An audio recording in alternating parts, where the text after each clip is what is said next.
Hi everyone, Best PR Videos. I'm Peter Loshak. Right now we're going to take a look at the AAC in college basketball. Today is February 12th, and the class of the AAC right now is, of course, SMU, but they haven't been a good bet this year. They're 8-11 ATS overall, and they've been a particularly bad bet at home where they have had some good line value in previous years. But this year, though, they're just 2-7 against the spread at home, and I'm looking at their upcoming home game against UConn on March 3rd as another one where they might be overvalued. UConn has had strong line value on the road in conference play this year. They did lose their last road game as a favorite, but their 3 road games before that were all covers and each one by double digits. So I'm going to be thinking about fading SMU at home against UConn on March 3rd when that game rolls around.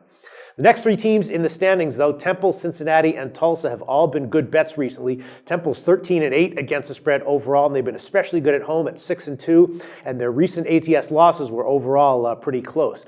Then Cincinnati's covered 4 out of their last 5, mostly by decent margins, and Tulsa is 6-2-1 against the spread in their last 9, also usually covering by decent margins, and also with the losses closer.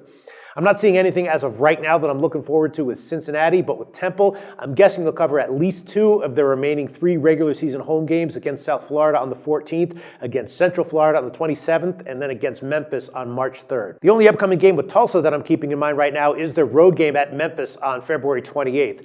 Memphis has been overvalued in general at 8-13 against spread overall and 3-6 ATS in their last 9, and particularly so at home where they're 4-10 against the spread. So at home against a quality team like Tulsa, who's been undervalued recently, I'll probably be looking to fade Memphis, and I'm also thinking that Memphis is more likely than not to lose at least 2 of their remaining 3 home games ATS against Central Florida on the 17th and SMU on the 25th, in addition to the Tulsa game. But as of right now, though, the Tulsa game is definitely looking like my favorite one for a fade of Memphis at home coming up. And that's a look at the AAC as of February 12th.